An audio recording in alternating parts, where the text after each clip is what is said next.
So, Reverie Tenants Union was founded last year in response to a local corporate slumlord called Reverie Estates. Their buildings are uninhabitable, unlivable, and infested with numerous problems of water damage. Uh, Pests are not like controlled well. On Friday the 15th, there was a fire. It's almost certainly a case of electrical faults. A lot of these buildings were built and still have like cloth wrapped wiring. So any kind of like frayed wire or loose spark within the electrical system can easily like start fires. The building also did not have fire alarms installed in the halls, which is also a fire code violation. But most importantly, the tenants whose apartment caught fire, they were okay, but all of their pets were killed in the fire. They had a total of 3 animals, and they were understandably completely devastated. We heard about the fire because we had a contact within that building that told us about it. So we went to investigate it. We being basically the steering committee of the tenants union. And when we saw the room, it's totally black. The entire floor smells like smoke. It's kind of hard to breathe if you're not wearing a mask. The neighboring apartments all smell like smoke, and the process of putting out the fire had basically the entire building was sopping wet with water in all of the carpets, as well as like on all of the tile staircases. So we kind of just went around and asked people if they needed help, and collected contact information to keep in contact with them and let them know about like upcoming general meetings that we're trying to have among tenants.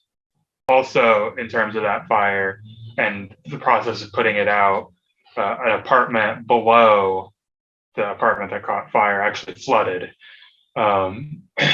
ruining a bunch of like their belongings, and they had to find like emergency shelter and leave, as did everybody on the floor where the fire happened. So yeah, that's what's been happening recently. Other things that Reverie has taken upon itself is taking on several street demonstrations last year, as well as a rent strike that was participated in by a little over 30 people across the different buildings.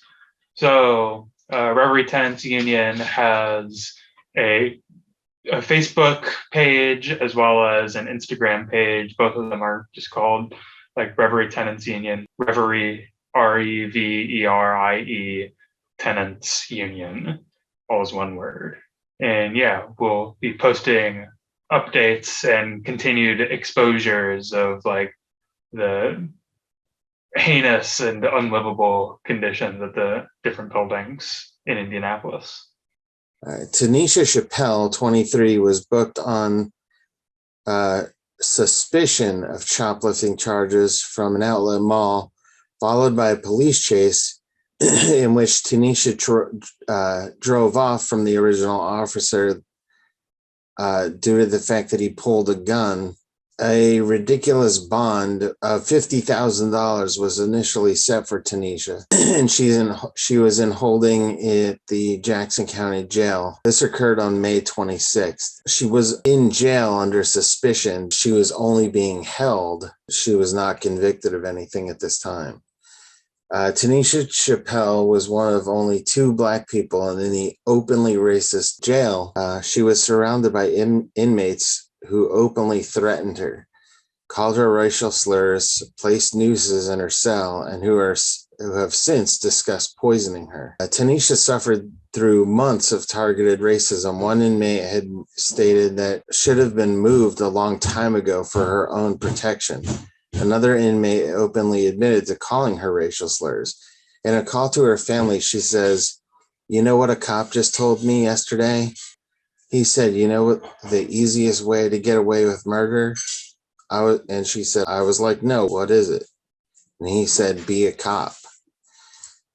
She ended that conversation with her family saying, I just got to get out of here before I end up on the news. I've been trying to warn you all. Oh my God, it's effing scary. Days later, on July 16th at 1:30 a.m., she started telling the box, which is the guard box, that she needed help, telling them that her stomach was messed up, that needed a nurse, that she needed to go to the hospital. And they kind of blew it off. But she also had said that she was throwing up blood and she had filled her garbage bucket. Inmates all heard her moaning and begging for help. And an inmate said, we were all laughing at her. By 3 a.m., a guard said he called his sergeant and that a nurse would see her in the morning. By 9 a.m., she called in again saying she was throwing up in her sleep, still calling over the intercom, repeating that she needed help and begging and pleading. By just around 11 a.m., she was stripped down, holding herself up over a large garbage can, and then collapsed. Guards came in to check on her, threw a blanket on her, but decided she was faking. At 2:30, a nurse comes in to check on her and refused to really observe her until she got dressed. By 3 o'clock, she was still collapsed on the floor, naked, and they're still accusing her of faking. Finally, at 3:30, an ambulance is called and comes to get her. This is 16 hours of waiting to find some help before an ambulance finally came. She passed away 2 hours after getting into the hospital. An autopsy of Tanisha identified toxicity or poisoning as the cause of death. Investigating officers did little to find the source of poisoning. As any family members would be, they're completely distraught, and they hired a few lawyers that are pushing along the investigation. Now, the original investigation, come to find out, the prosecutor is friends with the sheriff and found nothing wrong at the prison. She leaves behind a mother, a sister, and a daughter, and obviously all of them are extremely upset and want answers. The lawyers that they hired ultimately said that the only way anything would actually take place to create change is if people got out in the street and demanded a better investigation, and also demanded that policy on helping sick inmates get changed. So every Tuesday is Tuesday for Tanisha, calling for people to get out in the streets and demand justice for her. So for those who would like to have more information, you can go to the website justicefortanisha.com. Indy 10 Black Lives Matter has an action alert. Join us every Tuesday as we demand justice for Tanisha. It takes 2 minutes, and that's on Facebook. They're demanding the immediate firing at a minimum of Ed Rattan, Tammy Baxter, Clayton Bannister, Raya Smith, Mark Reynolds, and Wendy Bashirs. Each of these individuals showed blatant disregard for Tanisha's needs and her rights and her overall health and safety. They're also calling for a comprehensive outside and independent audit of the sheriff's department because there is clearly a systemic problem among the officers and training assessment for culture and development. There's also a petition for demanding justice for Tanisha. This month marks the 1-year anniversary of the Indiana FedEx shooting. And today to talk with us about it is our very own Jeff. Hey, bro. Brandon Hull on April 15th, 2021, showed up to work with a rifle and shot 8 of his coworkers. This was a murder-suicide, and they've all died. 4 of the coworkers are from the Sikh community, and they are pushing a lawsuit. The Sikh community believes that this all could have been prevented. Brandon's mom has been seeking help for him for many years. Him and his mom had an incident that led to a fight and her getting harmed. She took it upon herself to try to get her son more help. She talked to a member of the FBI Joint Task Force in April of 2020, and they came to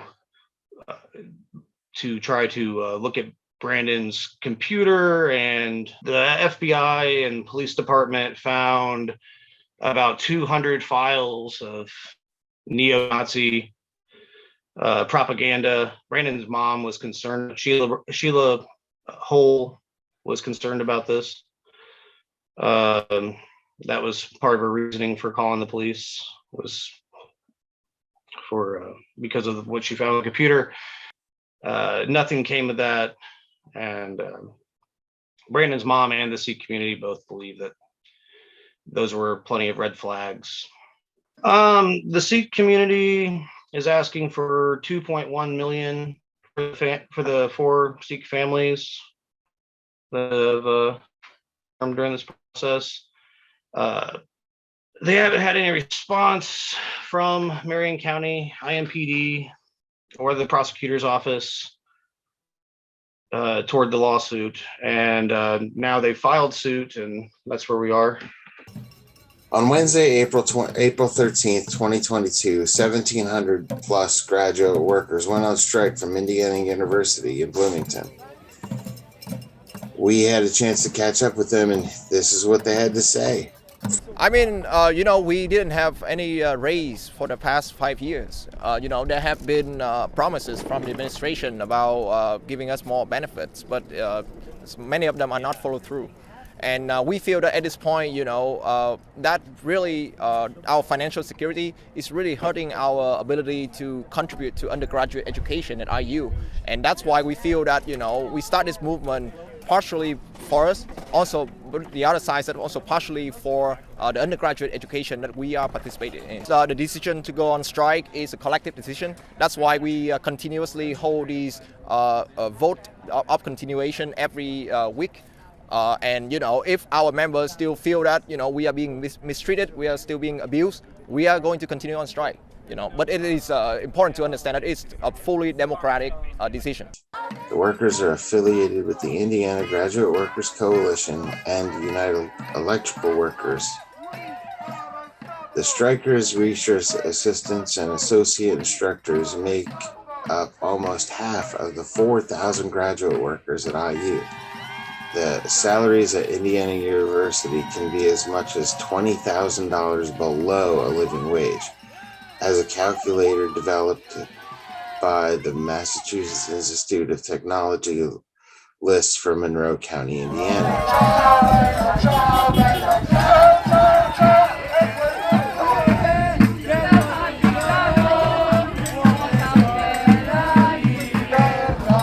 On the 21st, IDOC Watch reported that prisoners on the secure housing unit at Wabash Correctional Facility had once again been raided and deprived of nearly every item in their possession: clothes, hygiene products, books, pillows, and their tablets had all been taken without reason.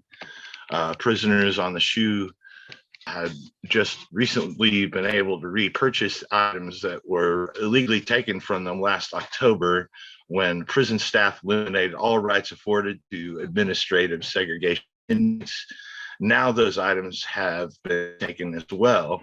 They had been left with dirty clothes, used soap and deodorant without any means of communication.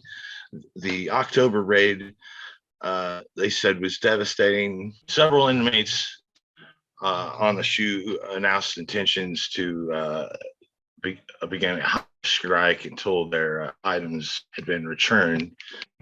On the 25th, word was received that some of the clothes items and the tablets have been returned thanks to phone calls.